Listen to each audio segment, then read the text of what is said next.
Hello students, कैसे हैं आप लोग? सब बढ़िया, ठीक ठाक। देखो, आज हम लोग स्टार्ट करने वाले हैं अपने सरफेस केमिस्ट्री का लेक्चर नंबर 3, जिसमें हम लोग बात करेंगे काफ़ी इम्पोर्टेंट टॉपिक है जिसका नाम है एडजॉर्प्शन आइसोथर्म। तो फिर वही बात, लेक्चर को ध्यान से देखो, ध्यान से सुनो, एक एक बात चमकेगा और चमकता रहेगा। चलो स्टार्ट करते हैं, जिसका नाम है आज हम लोग शुरू करने वाले हैं एडजॉर्प्शन आइसोथर्म। एडजॉर्प्शन आइसोथर्म ये काफ़ी इम्पोर्टेंट टॉपिक है आपके सरफेस केमिस्ट्री में। अब एडजॉर्प्शन आइसोथर्म क्या होता है, बस इतना समझो कि आइसोथर्म का मतलब होता है, आइसो का मतलब सेम, थर्म का मतलब टेम्परेचर। तो यहाँ पे क्या होने वाला है, सेम टेम्परेचर होगा, सेम टेम्परेचर, या इसी को हम लोग बोलते हैं कांस्टेंट टेम्परेचर। कांस्टेंट टेम्परेचर, तो आइसोथर्म का मतलब कि टेम्परेचर कांस्टेंट रहेगा। अब एडजॉर्प्शन आइसोथर्म क्या एक्सप्लेन करता है, ये बात समझना है। तो जरा देखो ध्यान से, it explains variation of extent of adsorption, या इसी को हम लोग बोलते हैं amount of adsorption with pressure at constant temperature. तो यहाँ से बात क्लियर हो गया कि एडजॉर्प्शन आइसोथर्म क्या करता है। तो एडजॉर्प्शन के अमाउंट और प्रेशर के साथ वेरिएशन को एक्सप्लेन करता है कि प्रेशर को इंक्रीज कराया जाएगा तो आप जानते हैं कि एडजॉर्प्शन का एक्सटेंट बढ़ता है। अब किस तरीके से बढ़ेगा कि इनिशियली प्रेशर को बढ़ाएंगे तो कितना रेट से बढ़ेगा, या हाई प्रेशर कर देंगे तो क्या इफेक्ट पड़ेगा। तो इस पूरे वेरिएशन को आपका एडजॉर्प्शन आइसोथर्म एक्सप्लेन करता है, ठीक है। तो ये इसका डेफिनेशन समझ लो, मैंने लिखवा दिया कि इसका मकसद क्या है एडजॉर्प्शन आइसोथर्म पढ़ने का। और एक बात और इसमें लिखी है कि एडजॉर्प्शन आइसोथर्म में हम लोग जो बात करेंगे, एडजॉर्प्शन आइसोथर्म में जो हम लोग बात करने वाले हैं, क्या बात करने वाले हैं, तो हम लोग बात करेंगे adsorption of gas on solid surface. मतलब इसमें हम लोग लेके चलेंगे कि जो चीज़ चिपक रहा है वो गैस है, और जिस पे चिपक रहा है वो आपका क्या है, सॉलिड सरफेस है, ठीक है। तो ये बात आपको जानना काफ़ी ज़रूरी है। अब कितने टाइप के एडजॉर्प्शन आइसोथर्म हैं जो अमाउंट ऑफ एडजॉर्प्शन और प्रेशर को एक्सप्लेन करेंगे, कितने टाइप के हैं, तो 2 टाइप के हम लोग पढ़ेंगे। फर्स्ट जिसका नाम है फ्रेंडलिच आइसोथर्म, दूसरा का नाम है लैंगम्यूर भी बोलते हैं हम लोग, लैंगम्यूर आइसोथर्म। तो ये 2 साइंटिस्ट अपना आइसोथर्म दिए हैं, फ्रेंडलिच या फ्रेंडलिक भी बोलते हैं बहुत सारे लोग। तो फ्रेंडलिच आइसोथर्म और लैंगम्यूर आइसोथर्म। तो हम लोग पहले फ्रेंडलिच देखते हैं, फिर उसके बाद से किस पे बात करेंगे, लैंगम्यूर आइसोथर्म पर आएंगे। तो पहले आप इतना अच्छे से नोट कर लें।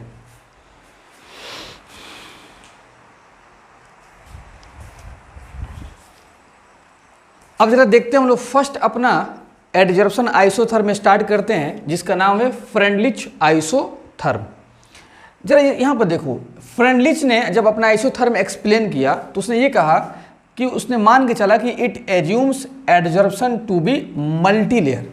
मतलब फ्रेंडलिच ने ये मान के चला कि एडजॉर्प्शन जो हमारे यहाँ हो रहा है वो मल्टीलेयर। तो बताओ मल्टीलेयर एडजॉर्प्शन किसके पास होता है, तो फिजिकल एडजॉर्प्शन में होता है, फिजिकल एडजॉर्प्शन। तो हम कह सकते हैं कि फ्रेंडलिच का जो आइसोथर्म है वो किसके लिए है, फिजिकल एडजॉर्प्शन के लिए है। तो फ्रेंडलिच ने क्या किया, सबसे पहले अपने आइसोथर्म को एक्सप्लेन करने के लिए उसने एक मैथमेटिकल इक्वेशन दिया कि x upon a proportional to p के पावर 1 अपॉन n, ठीक है। और आप सबको पता है कि x अपॉन m, जिसे प्रोपोर्शनल का साइन हटाएंगे तो एक कांस्टेंट आ जाएगा, अब p के पावर 1 अपॉन n। ये एक मैथमेटिकल इक्वेशन कौन दिया? फ्रेंडलिच ने दिया, ठीक है। अब जरा देखो यहाँ पर 1 अपॉन जो n है, तो 1 अपॉन n का वैल्यू 0 से बड़ा होगा और 1 से छोटा होगा और 0 के बराबर भी होगा और 1 के बराबर भी होगा। अब हम लोग देखेंगे कब 0 के बराबर होगा, कब 1 के बराबर होगा, कब 0 और 1 के बीच में होगा, यही सब चीज़ तो इसमें देखना है। और एक और बात जरा देखो कि यहाँ पे जो n है, k and n are constant, k and n are constant and depend upon nature of gas, and depend upon nature of gas. मतलब कह सकते हैं कि k एंड n जो है वो कांस्टेंट है और इसका वैल्यू डिपेंड करता है गैस के नेचर पर, मतलब जो गैस चिपकने आ रहा है उसके नेचर पर। तो अलग अलग गैस के लिए k और n का वैल्यू बिल्कुल अलग अलग होगा। तो ये मैथमेटिकल इनका इक्वेशन है और k और n के बारे में मैंने यहाँ पर लिखवा दिया कि ये कांस्टेंट है और ये डिपेंड करता है नेचर ऑफ गैस पर, ठीक है। अब आगे जरा हम लोग देखते हैं ध्यान से। अब जरा देखो, एडजॉर्प्शन आइसोथर्म समझाया कौन? फ्रेंडलिच ने। तो उसने एक ग्राफ बनाया। क्या बनाया ग्राफ? जरा देखना ध्यान से, वो ग्राफ मैं यहाँ पर एक्सप्लेन कर रहा हूँ। उसने एक ग्राफ बनाया और कहा कि y एक्सिस पे मैंने एक्सटेंट ऑफ एडजॉर्प्शन ले लिया, अमाउंट ऑफ एडजॉर्प्शन, जिसको x/m बोलते हैं, और x एक्सिस पे मैं क्या ले लेता हूँ? प्रेशर ले लेता हूँ। मैं नहीं लिया, फ्रेंडलिच ने लिया। तो x एक्सिस पर क्या ले लिया? प्रेशर। और इसने एक ग्राफ बनाया और ग्राफ कुछ ऐसा था, ग्राफ कुछ ऐसा था। जरा देखना ध्यान से। और आप देख चुके हैं effect of pressure physical adsorption में, ग्राफ मैंने ऐसे ही पढ़ाया था। लेक्चर नंबर जाके तुम सेकंड में देख लो, अभी तुमको समझ में आ जाएगा, ठीक है। फिजिकल एडजॉर्प्शन में ऐसे ही ग्राफ होता है कि प्रेशर को बढ़ाएंगे तो एक्सटेंट ऑफ एडजॉर्प्शन इसी ग्राफ के पाथ पर फॉलो करेगा। और इस पूरे ग्राफ पर जो टेम्परेचर है वो कांस्टेंट है। इस पूरे ग्राफ का जो फीवर है, बुखार है, एकदम कांस्टेंट है, ठीक है जी। हाँ, इसको भी बुखार है, एकदम कांस्टेंट है। यहाँ पर जो बुखार है वही बुखार है, यहाँ पर भी एकदम सेम टेम्परेचर है, ठीक है। और अब इसके बाद से आपके फ्रेंडलिच ने इस ग्राफ को 3 पार्ट्स में डिवाइड किया। कितने पार्ट्स में डिवाइड किया? आपका इस ग्राफ को 3 पार्ट्स में डिवाइड किया। इस ग्राफ को थोड़ा सा मैं ऐसे बनाता हूँ, जरा देखना ध्यान से, थोड़ा सा मैं ऐसे कर देता हूँ। 3 पार्ट्स में डिवाइड किया इस ग्राफ को। और फ्रेंडलिच ने कहा कि ये जो ग्राफ है ये लो प्रेशर रीजन पर है, लो प्रेशर पर। जाहिर सी बात है, इधर ही प्रेशर कम है। और कहा ये जो है मॉडरेट प्रेशर पर है, मॉडरेट प्रेशर, P मतलब प्रेशर। और इधर जो है काफ़ी प्रेशर हाई हो चुका है, ये रीजन है हाई प्रेशर वाला। कौन सा? High pressure. तो फ्रेंडलिच ने 3 प्रेशर लिया, लो प्रेशर, मॉडरेट प्रेशर और हाई प्रेशर। इस तीनों प्रेशर पर अपने इक्वेशन को अप्लाई करके एक्सटेंट ऑफ एडजॉर्प्शन को एक्सप्लेन करेगा। वो मैं आपको समझाने जा रहा हूं, पहले आप इतना छाप लीजिए। अब जरा देखते हैं ध्यान से, ग्राफ को मैंने ऐसे छोड़ दिया। अब हम लोग एक्सप्लेन करते हैं। क्या एक्सप्लेन करते हैं कि फ्रेंडलिच ने सबसे पहले 3 केस में इसको डिवाइड किया। First low pressure, low pressure, low pressure, low pressure पे बात किया। तो बताओ ये लो प्रेशर है, तुम बताओ लो प्रेशर में जो आपका ग्राफ है वो क्या है? नियरली स्ट्रेट लाइन है। लो प्रेशर में ग्राफ जो है वो क्या है? Nearly straight line, nearly straight line graph है, स्ट्रेट लाइन कर्व है, या ग्राफ लिख लो, स्ट्रेट लाइन ग्राफ है, ठीक है। तो जब स्ट्रेट लाइन ग्राफ है तो तुम जानते हो equation x upon m k के पावर k इंटू p के पावर 1 अपॉन n। तो आप जानते हैं कि स्ट्रेट लाइन के ग्राफ ही तब बनेगा कि जब k और p के पावर क्या कर दिया जाए? 1। जब 1 करोगे तभी तो लीनियर होगा और ग्राफ क्या होगा? स्ट्रेट लाइन होगा। इसका मतलब ये 1 जो है ये किसके जगह पर है? 1 अपॉन n के जगह पर 1 है और यहाँ पर n का वैल्यू कितना आ गया? 1। तो बताओ लो प्रेशर रीजन में 1 अपॉन n का वैल्यू कितना के बराबर आ गया? 1 के इक्वल आ गया, ठीक है। तो लो प्रेशर रीजन में नियरली ग्राफ कैसा है, स्ट्रेट लाइन, और 1/n का वैल्यू 1 मतलब n का वैल्यू 1। तो यहाँ पर जरा देख लो, इस इक्वेशन को लिख सकते हो x/m directly proportional to p के पावर 1। तो यहाँ से ये समझ में आ गया कि प्रेशर को जितना टाइम्स बढ़ाओगे उतना ही टाइम से आपका एक्सटेंट ऑफ एडजर्प्शन बढ़ेगा। अगर प्रेशर को तुम 2 गुना से बढ़ाओगे तो एक्सटेंट ऑफ एडजर्प्शन भी 2 गुना से बढ़ जाएगा। इसका मतलब यहाँ से क्या समझ में आ गया कि in low pressure region, in low pressure extent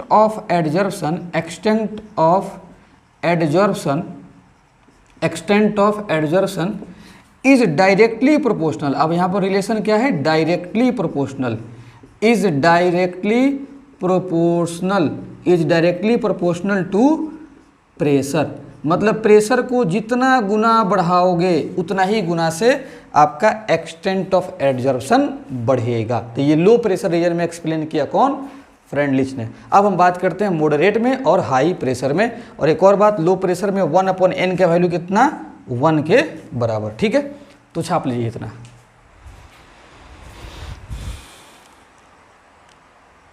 अब जरा देखते हैं second case, in moderate pressure. तुम खुद बताओ कि मॉडरेट प्रेशर में ग्राफ कैसा है, स्ट्रेट लाइन नहीं है, कर्व लीनियर ग्राफ है, कर्व टाइप का है, कर्व लीनियर ग्राफ है। तो कर्व लीनियर ग्राफ में हमेशा पावर कुछ ना कुछ आता है। तो x/m depends upon pressure raised to the power between 1 and 0। मतलब इसमें क्या होगा कि x/m equal to k p के पावर 1/n रहेगा। मतलब कर्व टाइप के ग्राफ है तो इसलिए पावर यहाँ पर कुछ ना कुछ रहेगा। और ये पावर कितना रहेगा, तो 1/n का वैल्यू 0 से बड़ा और 1 से छोटा। तुम देख चुके हो कि लो प्रेशर में 1/n का वैल्यू 1 के बराबर था। अब इस केस में मॉडरेट में क्या हो जाएगा, 1 से छोटा और 0 से बड़ा हो जाएगा। अब बताओ, जब 1/n का वैल्यू 0 और 1 के बीच में है तो बताइए n का वैल्यू क्या हो जाएगा, 1 से बड़ा हो जाएगा। तो ये वैल्यू आपको याद रखना है। तो मॉडरेट में 1/n का वैल्यू 0 और 1 के बीच में आएगा और n का वैल्यू 1 से बड़ा। क्यों कि n का वैल्यू यहाँ पर 1 से बड़ा रखोगे तभी तो वैल्यू 0 और 1 के बीच में आएगा। तो मॉडरेट में क्या है कि प्रेशर के पावर में वैल्यू आएगा, कुछ ना कुछ आएगा, और वो कितना आएगा, 0 और 1 के बीच में। इसलिए ग्राफ क्या है, कर्व टाइप का आपका ग्राफ है। अब जरा देखते हैं केस नंबर 3 में। केस नंबर 3 में क्या है, हाई प्रेशर रीजन की हम बात करते हैं। हाई प्रेशर की बात करते हैं। अब जरा तुम बताओ, हाई प्रेशर में ग्राफ क्या है। ऐसे आपको दिख रहा होगा कि जब प्रेशर बढ़ा रहे हैं तो ग्राफ कुछ ऐसे फ्लैट होते जा रहा है। ऐसे ग्राफ आपका प्रेशर के पैरेलल होते जा रहा है। तो हम बोल सकते हैं कि इस केस में x/m ये k अब p के पावर 1/n। तो बताइए, जब ग्राफ फ्लैट होते जा रहा है इसका मतलब कि प्रेशर कितनों बढ़ा दो एक्सटेंट ऑफ एडजर्प्शन में कुछ फर्क नहीं पड़ेगा, इंडिपेंडेंट हो गया। तो इसका मतलब मैथमेटिक्स के मुताबिक ये हुआ कि इसका पावर कितना होते जा रहा है, 0। तो हम बोल सकते हैं x/m इक्वल टू k अब p के पावर 0, और इसी को हम सिंपल लिख सकते हैं k। तो यहाँ पर क्या हो गया, x/m इक्वल टू k, और इसी को बोलते हैं हम लोग कांस्टेंट। तो यहाँ से बात ये समझ में आ गया कि हम प्रेशर को कितना ही बढ़ा दें हाई प्रेशर में, एक्सटेंट ऑफ एडजर्प्शन हमेशा क्या रहेगा, कांस्टेंट रहेगा। ठीक है, अब बता दो कि जो p के पावर में 0 आया है, मतलब हम यहाँ पर लिख सकते हैं 1/n बराबर कितना आ गया, 0। तो हाई प्रेशर में पावर में कितना होता है, 1/n इक्वल टू 0। तो लो प्रेशर में 1/n 1 के बराबर, हाई प्रेशर में 1/n 0 के बराबर, मॉडरेट में 1/n 0 और 1 के बीच में आएगा। और यहाँ से अगर तुम n निकालोगे तो n कितना हो जाएगा, इनफाइनाइट। क्या हो गया, इनफाइनाइट। और इसी को हम लोग बोलते हैं अनडिफाइंड। क्या बोलते हैं, अनडिफाइंड। तो सबसे पहले बात ये देख लो, यहाँ पर ये लिख लो कि इन हाई प्रेशर रीजन, इन हाई प्रेशर में एक्सटेंट ऑफ एडजर्प्शन मतलब x/m is independent with pressure. मतलब प्रेशर से क्या है, इंडिपेंडेंट है। किसमें, हाई प्रेशर में। एक और बात, यहाँ पे n के वैल्यू क्या आया, अनडिफाइंड। तो यहीं पर आपका फ्रेंडलिच फेल हो जाएगा। क्यों फेल हो गया, क्योंकि n का वैल्यू हाई प्रेशर में अनडिफाइंड आ गया। मतलब फ्रेंडलिच ने हाई प्रेशर में आपका ये ग्राफ जो है कर्व फ्लैट क्यों हो जा रहा है, क्यों प्रेशर से इंडिपेंडेंट हो जा रहा है अमाउंट ऑफ एडजॉर्प्शन, इस बात को फ्रेंडलिच ने एक्सप्लेन नहीं कर सका। उसका इक्वेशन हाई प्रेशर पर उस बोझ को नहीं सह सका। इसका जो ये इक्वेशन है हाई प्रेशर पर इस बोझ को नहीं सह सका। क्यों नहीं सह सका, क्योंकि यहाँ पर n का वैल्यू इन्फाइनाइट आ गया, और इन्फाइनाइट का मतलब होता है अनडिफाइंड। तो इनका इक्वेशन हाई प्रेशर पर अनडिफाइंड हो गया। इसीलिए कहा जाता है कि फ्रेंडलिच ने हाई प्रेशर पर जो एक्सटेंट ऑफ एडजॉर्प्शन इंडिपेंडेंट हो गया है, ये क्यों इंडिपेंडेंट हुआ है, क्यों ग्राफ पैरेलल हो गया प्रेशर की, इस बात को एक्सप्लेन नहीं कर सका। तो यही ड्रॉबैक है, यही लिमिटेशन है किसका, फ्रेंडलिच का। और इसी को आगे चलकर लैंगम्यूर ने इस बात को एक्सप्लेन करेगा। ठीक है, तो पहले आप इतना नोट कर लें। देखते हैं कि फ्रेंडलिच का जो इक्वेशन है उसको दूसरे तरीके से समझते हैं। जरा देखो, ध्यान से देखो, फ्रेंडलिच का इक्वेशन क्या है, x/m equal to k p के पावर में 1/n है। यही इसका इक्वेशन है फ्रेंडलिच का। अब हम क्या करते हैं, टेकिंग लॉग बोथ साइड्स, दोनों साइड हम क्या करते हैं, लॉग लेते हैं। तो लॉग ले लीजिए, log x/m log k into ये हो जाएगा p के पावर में 1/n। ठीक है, अब जरा देखना ध्यान से, log x/m इसको तुम लिख सकते हो यहाँ पर 1/n log p plus log k। ये एक लॉग के फॉर्म में फ्रेंडलिच ने अपना इक्वेशन बनाया। ठीक है, ये हो गया तुम्हारा y mx प्लस c। तो ग्राफ जब इसका बनाया फ्रेंडलिच ने, तो देखो इसका ग्राफ कैसे बनेगा, ध्यान से देखना। ग्राफ y एक्सिस पर क्या ले लिया, log x/m, और x एक्सिस पर क्या ले लिया, log p, और इसके बीच में क्या बनाया, ग्राफ बनाया, log x/m और log p में ग्राफ बनाया। तो बताओ ग्राफ क्या होगा, स्ट्रेट लाइन।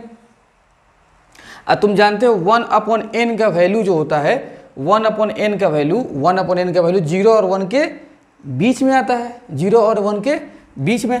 तो पॉजिटिव वैल्यू है, इसलिए ग्राफ क्या होगा, इंक्रीजिंग। और एक और बात, यहाँ पर इंटरसेप्ट c कितना है, ये जो आपका हाइट है ये कितना हो जाएगा, log k। ये क्या हो जाएगा, log k। ये है आपका इंटरसेप्ट है y एक्सिस पर, और यहाँ से ग्राफ क्या हो जाएगा, आपका इंक्रीजिंग ग्राफ हो जाएगा। और इसी को यहाँ पर बोलते हैं, ये हो गया आपका स्लोप एंगल। और स्लोप क्या हो जाएगा, स्लोप जिसको हम लोग क्या बोलते हैं, tan थीटा। तो इसी यहाँ पर जो स्लोप आया इसी को हम लोग बोलते हैं 1/n। मतलब यहाँ पर जो स्लोप आ रहा है 1/n। देखो इस x के बगल में m जो स्लोप होता है, और m किसके बराबर, 1/n के बराबर। तो ये कई मरतबा एग्जाम में पूछा है कि स्लोप कितना होता है लैंगम्यूर का इक्वेशन के अंदर, तो 1/n के बराबर होता है। तो ये ग्राफ है। ठीक है, कोई दिक्कत। तो इस तरीके से भी अपना एक इक्वेशन बनाया था। और यहाँ से भी तुम देख सकते हो कि हाई प्रेशर पर ये अनडिफाइन हो जाएगा। हाई प्रेशर पर क्या हो जाएगा, अनडिफाइन। कौन सा, ये आपका इक्वेशन हाई प्रेशर पर भी क्या हो जाएगा, अनडिफाइन आपका ये इक्वेशन हो जाएगा। ठीक है, कैसे जरा देख लो, क्यों हाई प्रेशर पर अनडिफाइन हो जाएगा। तुम जानते हो कि 1/n हाई प्रेशर पर क्या कितना होता है, 0। तो ये खत्म हो जाएगा। और x/m इक्वल टू k, मतलब हाई प्रेशर पर x/m क्या हो जाएगा, कांस्टेंट के बराबर हो जाएगा। ठीक है, तो खैर लैंगम्यूर ने अपने इक्वेशन को ऐसे भी दिया और ऐसे ग्राफ बनाया। लेकिन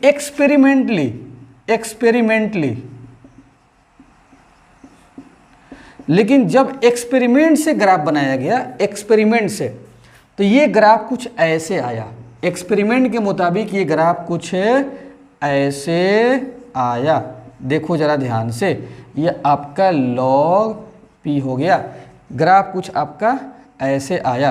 देखो ये कुछ ग्राफ ऐसे इंक्रीज किया था, और जैसे जैसे आपका प्रेशर बढ़ा तो ये ग्राफ क्या हो गया, धीरे धीरे फ्लैट होने लगा। क्या होने लगा, फ्लैट। देखो एकदम सेम ग्राफ है, ऐसे एकदम स्ट्रेट लाइन आगे बढ़ा है, यहाँ तक आगे बढ़ा, लेकिन जब एक्सपेरिमेंट से बनाया गया तो जैसे प्रेशर बढ़ाया गया प्रेशर, तो ग्राफ कुछ ऐसे फ्लैट आने लगा और ये प्रेशर वाला एक्सिस के लॉग पी वाले एक्सिस के पैरेलल होते गया। ये एक्सपेरिमेंटल ग्राफ है और ये थ्योरेटिकल ग्राफ है। कौन सही है, ये सही है। अब ये ग्राफ ऐसा फ्लैट क्यों आया, ऐसे क्यों पैरेलल हो गया एक्सिस के, इस बात को फ्रेंडलिच ने नहीं समझाया था। या एक ऐसे बात बोल दो, चाहे n के वैल्यू इन्फिनाइट आया इस इक्वेशन में, तो उस इक्वेशन के अंदर n के वैल्यू इन्फिनाइट आया तो अनडिफाइन हो गया n, इस बात को फ्रेंडलिच ने नहीं समझाया। उसका इक्वेशन अनडिफाइंड वैल्यू को कंटेन किया जो वहाँ पे फेल हो गया। ठीक है, तो एक्सपेरिमेंटली ये ग्राफ ऐसे आया, इस बात को एक्सप्लेन नहीं कर पाया। हाई प्रेशर पर ग्राफ क्यों फ्लैट होता है, क्यों पैरेलल होता है, इस बात को एक्सप्लेन नहीं किया। कौन नहीं किया, फ्रेंडलिच। तो यही उसका ड्रॉ बैक है, उसको मैं लिख देता हूँ, पहले इतना आप नोट कर लें। अब जरा देखते हैं limitations of Freundlich isotherm. Freundlich isotherm की क्या कमी रही। एक्सपेरिमेंटल आइसोथर्म, एक्सपेरिमेंटल जो ग्राफ था, बिकम सेचुरेटेड। इसका मतलब कि वो क्या हो गया, पैरेलल हो गया प्रेशर एक्सिस के, मतलब प्रेशर पे इंडिपेंडेंट हो गया, parallel to P axis at high pressure. ऐसा हाई प्रेशर पर हो गया था, ग्राफ में हम दिखाए हैं। नॉट एक्सप्लेन बाय फ्रेंडलिच, इसी बात को एक्सप्लेन नहीं किया, यही कमी हो गया फ्रेंडलिच का। ठीक है, या इसी बोली को हम ऐसे लिख सकते हैं, Freundlich failed to explain why x by m, मतलब extent of adsorption becomes independent of pressure at high pressure. High pressure पर क्यों एडजॉर्प्शन का अमाउंट प्रेशर पे डिपेंड नहीं कर रहा है, या इसी को क्यों ग्राफ फ्लैट हो गया प्रेशर एक्सिस के, इस बात को एक्सप्लेन नहीं कर सका फ्रेंडलिच, वही इसका ड्रॉबैक हो गया। इसको आप नोट कर लो, काफ़ी ये इम्पोर्टेंट पॉइंट है। ठीक है, अब यहाँ से इसी बात को समझाएगा। ये तो फ्रेंडलिच नहीं समझाया इस बात को, हाई प्रेशर पर ग्राफ क्यों फ्लैट हो गया या क्यों प्रेशर और अमाउंट ऑफ एडजॉर्प्शन इंडिपेंडेंट हो गया हाई प्रेशर पर, इस बात को लैंग म्यूर समझाएगा। ठीक है, तो पहले आप इसको नोट कर लें। अब स्टार्ट करते हैं हम लोग सेकेंड आइसोथर्म, जिसका नाम है Langmuir isotherm. Langmuir isotherm.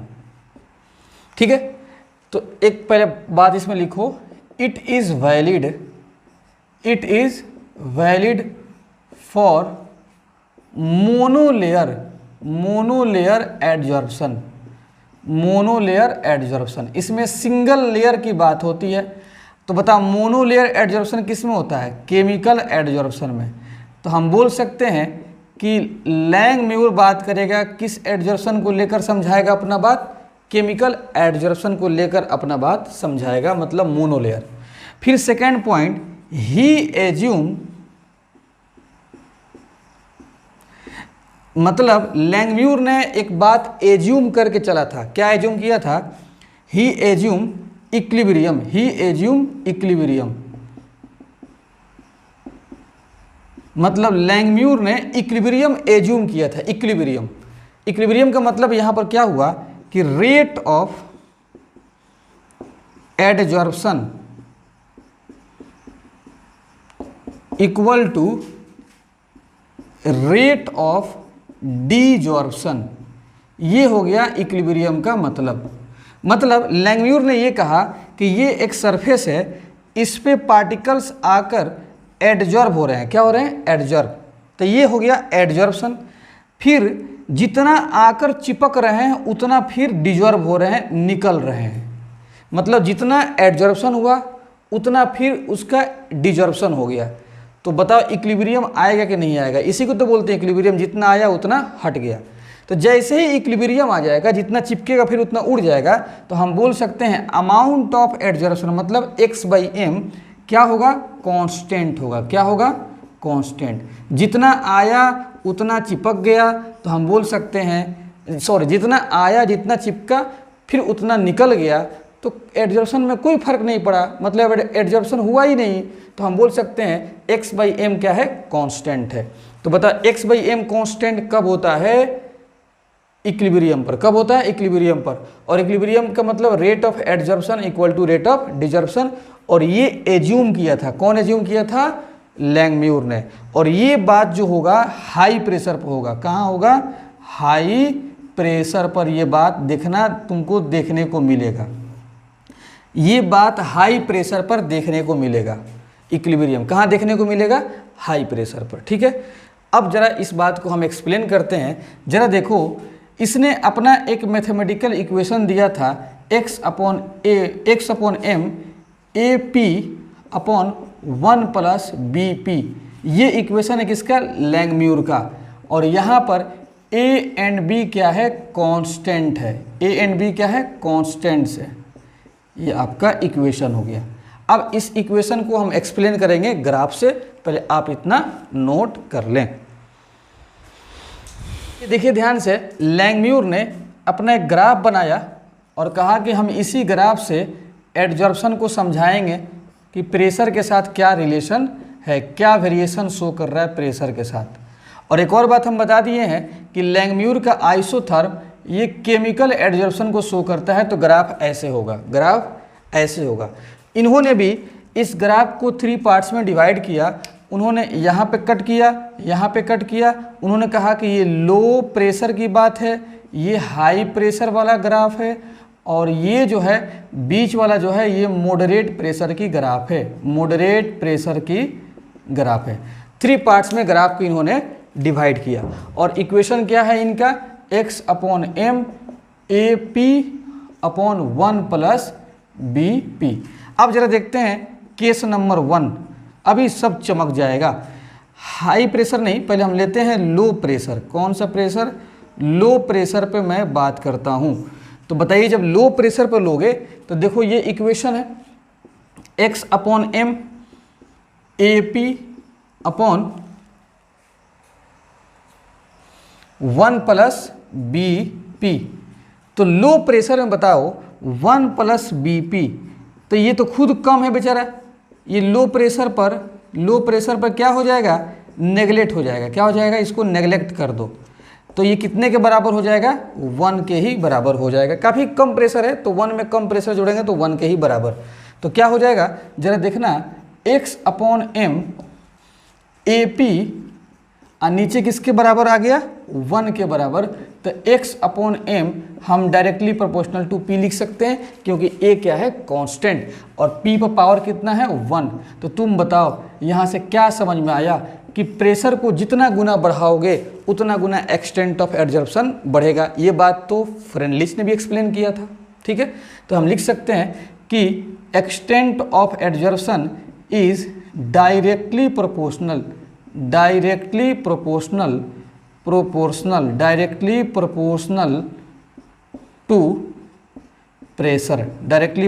To pressure. ये बात फ्रेंडलिश ने भी समझाया था। मेन यहाँ पर समझना है, केस नंबर 2 ले लेते हैं। मेन यहाँ पर समझना है आपको हाई प्रेशर पर, क्योंकि मेन जो लोचा हुआ था हाई प्रेशर पर ही लोचा हुआ था। किस पे? हाई प्रेशर पर। अब बता हाई प्रेशर पर क्या होगा? जो इक्वेशन में 1 प्लस बी पी है, बताओ हाई प्रेशर पर ये जब खूब हाई है, ये हाई प्रेशर पर क्या हो जाएगा? ये खुद हाई हो जाएगा। और हाई के अंदर ये छोटा सा नन्ना मुन्ना 1 को जोड़ोगे तो कुछ फर्क पड़ेगा? नहीं पड़ेगा। तो इसको नेगलेक्ट कर दो। तो हम नेगलेक्ट के अंदर बीपी जोड़ेंगे जो हाई है, तो ये किसके बराबर हो जाएगा? बीपी के ही बराबर हो जाएगा। तो यहाँ पर देखो x अपॉन एम का जो फॉर्मूला है, ऊपर क्या है? AP, नीचे क्या हो जाएगा? BP, और BP से P क्या हो जाएगा? कट जाएगा। तो x अपॉन एम जो कि आप जानते हैं A बाई बी के बराबर, और A और B क्या है? कांस्टेंट। A और B क्या है? कांस्टेंट। तो हम कह सकते हैं कि x अपॉन एम का वैल्यू क्या आया? कांस्टेंट। कब? जब हाई प्रेशर हुआ तब। जब हाई प्रेशर हुआ तब। तो बताओ इसने कितना आसानी से एक्सप्लेन कर दिया इसका इक्वेशन कि देखो हाई प्रेशर पर एक्सटेंट ऑफ एडजॉर्प्शन कांस्टेंट हो जाएगा। यहाँ पर कोई इनफाइनाइट वैल्यू नहीं आया, कोई अनडिफाइंड वैल्यू नहीं आया। तो हम बोल सकते हैं हाई प्रेशर पर x upon m directly proportional का साइन लिखो और p के पावर 0 लिख दो, क्योंकि p के पावर 0 खुद क्या हो जाएगा, कांस्टेंट। तो यहाँ से क्या समझ में आ रहा है कि p कितनों बढ़ाएंगे, कितनों बढ़ाओगे प्रेशर, एक्सटेंट ऑफ एडजर्सन पे फर्क नहीं पड़ेगा। और यहाँ पर कोई अनडिफाइंड वैल्यू भी नहीं आया। और ग्राफ भी देखो कितना सुंदर फ्लैट आपको दिख रहा है। और लो प्रेशर में क्या है, x/m directly proportional to p के पावर 1। अब बीच वाला में तो आपका सेम इक्वेशन ऐसे ही रहेगा, x/m AP/1 plus BP। Moderate में कोई दिक्कत नहीं है, सेम आपका ऐसे ही इक्वेशन रहेगा। तो बात आपको समझ में आ गई होगी। और एक और बात, जो इक्विलिब्रियम लिया था हाई प्रेशर पर ही क्या बन जाता है, इक्विलिब्रियम। हाई प्रेशर पर ही क्या बन जाता है, इक्विलिब्रियम। मतलब यहीं पर हाई प्रेशर पर ही जितना पार्टिकल्स आके चिपकेगा तो उतना पार्टिकल्स फिर उड़ जाएगा। तो हाई प्रेशर पर क्या होगा, इक्विलिब्रियम आ जाएगा, एडजर्प्शन जितना होगा उतना ही डिजर्प्शन होगा। इसके वजह से ये समझ में आता है कि कितनों प्रेशर बढ़ाओ चिपकने वाला मामला खत्म, मतलब एडजर्प्शन का अमाउंट क्या हो जाएगा, कांस्टेंट। तो हाई प्रेशर पर ही इक्विलिब्रियम आया, क्योंकि एक्सटेंट ऑफ एडजर्प्शन क्या है, कांस्टेंट। मतलब जितना एडजर्प्शन होगा, जितना क्या होगा एडजर्प्शन, उतना ही का क्या हो जाएगा, डिजॉर्प्शन, उतना ही का डिजॉर्प्शन हो जाएगा। इसीलिए प्रेशर को बढ़ाने पर एक्सटेंट ऑफ एडजर्प्शन में कोई फर्क नहीं पड़ता है। इसको आप नोट कर लेना, लेक्चर को ध्यान से सुनना, सब बात दिमाग में बैठ जाएगा। ठीक है, ध्यान से देखें, मैंने एक न्यूमेरिकल लिखा है और एक ग्राफिकल क्वेश्चन में लिखा है। तो सबसे पहले इस ग्राफिकल क्वेश्चन को हम लोग समझते हैं। कह रहा है कि ये जो ग्राफिकल क्वेश्चन जो दिया है, आपको बताना है कि ये फिजिकल एडजर्प्शन का ग्राफ है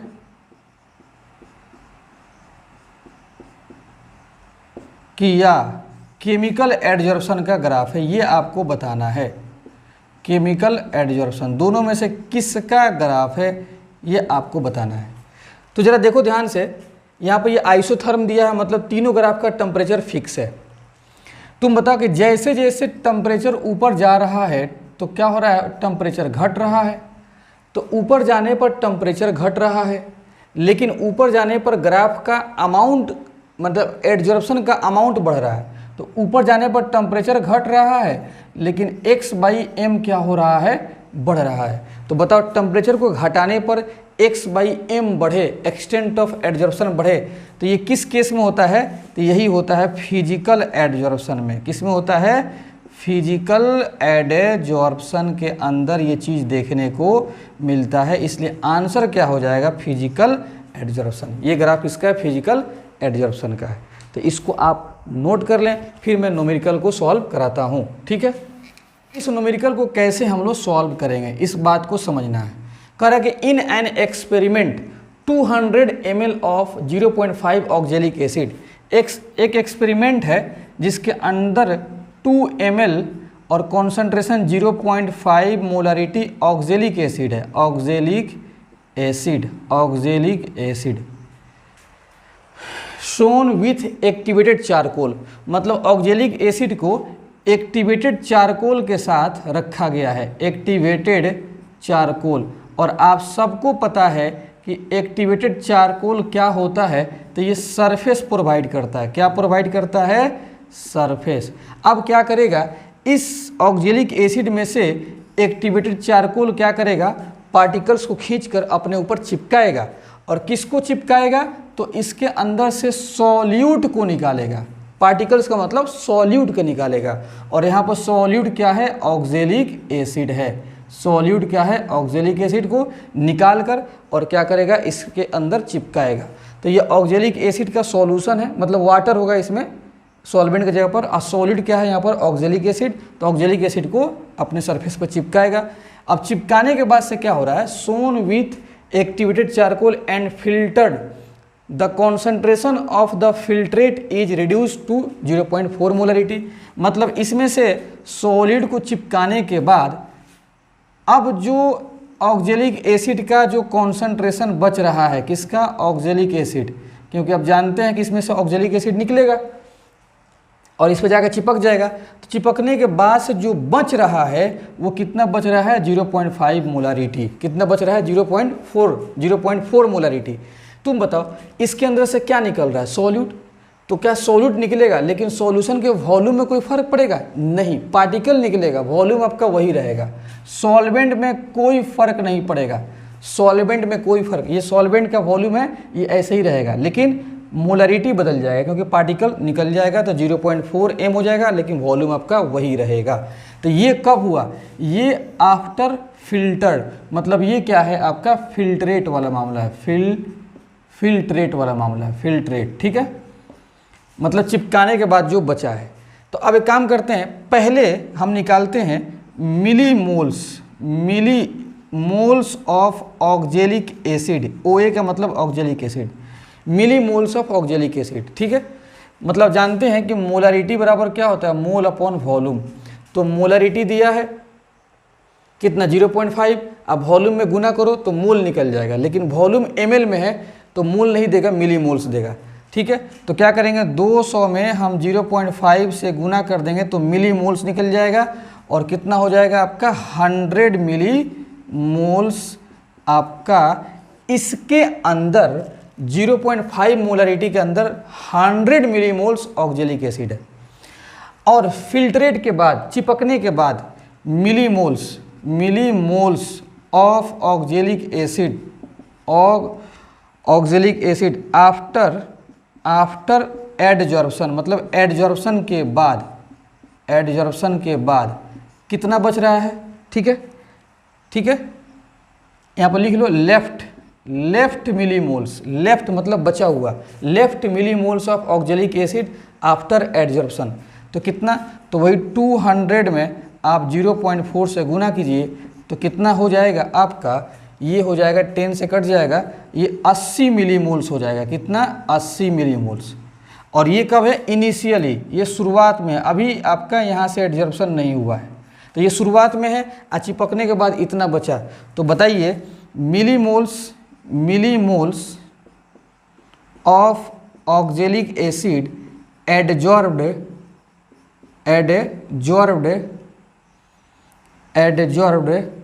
ऑन चारकोल, सीसी का मतलब चारकोल, तो कितना एडजॉर्ब हुआ है बताइए। तो शुरुआत में 100 है, 80 बच गया, तो मतलब कितना एडजॉर्ब हुआ है 20 मिलीमोल्स, कितना एडजॉर्ब हुआ है 20 मिलीमोल्स एडजॉर्ब हुआ है। अब मिलीमोल्स को किस में कन्वर्ट कर दो, मिलीमोल्स को तो मोल में कन्वर्ट कर दो, तो 20 × 10⁻³ से गुना कर दोगे तो ये मोल्स में कन्वर्ट हो जाएगा, किस में, मोल्स में, ठीक है। कोई दिक्कत, तो पहले आप इतना इसको नोट कर लें, और इतना आपका मिलीमोल्स हो गया। हम लोग को निकालना है amount of adsorption. Amount of adsorption का मतलब कि x/m निकालना है, x/m। तो ऐसा करते हैं, ऑक्जेलिक एसिड के मिलीमोल्स है तो हम निकालते हैं मास ऑफ ऑक्जेलिक एसिड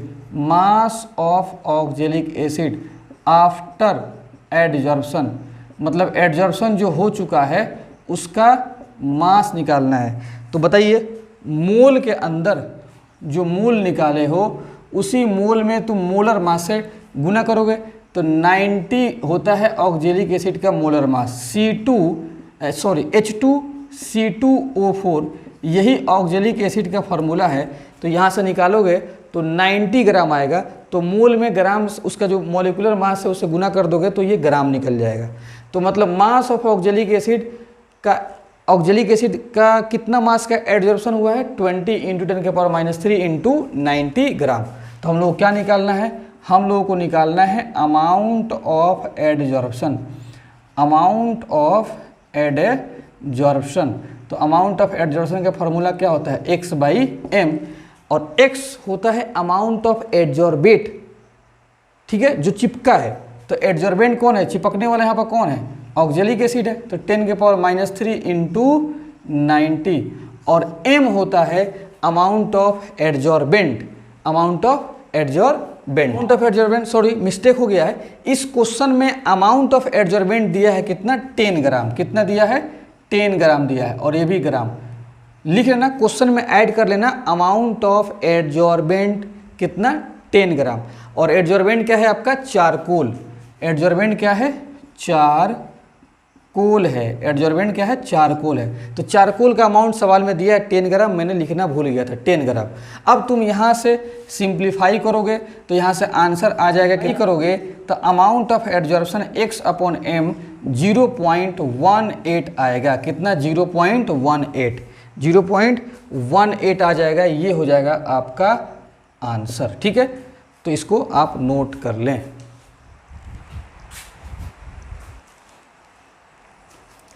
अब जरा देखते हैं, बहुत ही आसान क्वेश्चन है ये, और इसका सॉल्यूशन मैं लिख दिया हूँ टाइम बचाने के लिए। कह रहा है कि 2 ग्राम ऑफ चारकोल, चारकोल क्या होता है, सरफेस होता है, हम आपको समझा चुके हैं, is placed in 100 ml of 0.5 molar CH3COOH। ये आपका सॉल्यूट है, इसी के अंदर चारकोल डाल दिया गया है।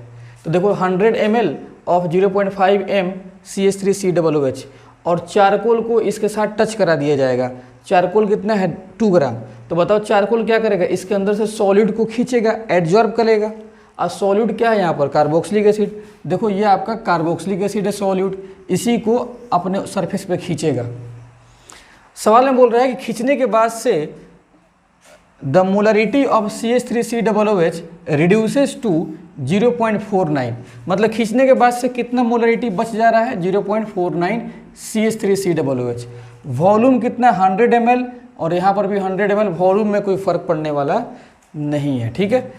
तो कह रहा है आगे, the surface area of charcoal is इतना, मतलब 1 ग्राम का सरफेस एरिया 3 × 10⁻²है। देखो नीचे ग्राम है तो 1 ग्राम का इतना एरिया है।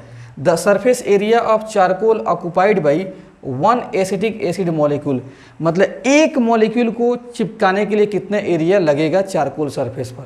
तो कैसे बनाएंगे, देखो तो इसका मिलीमोल्स ऑफ CH3COOH निकालो, तो वॉल्यूम में इससे गुना करो, मिलीमोल 50 आ गया।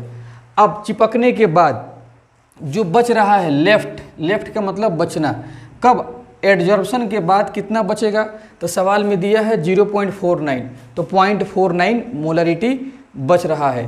तो ज़रा देखो ध्यान से, तो मिलीमोल्स ऑफ CH3COOH लेफ्ट, तो यहाँ से मिलीमोल्स निकालो, तो मिलीमोल्स निकालोगे तो 49 आ जाएगा। कितना, 49। 100 में तुम गुना करो 0.49 से, तो 49 आपका आएगा मिलीमोल्स, 49 मिलीमोल्स आ जाएगा। तो ये शुरुआत में है और ये चिपकने के बाद है।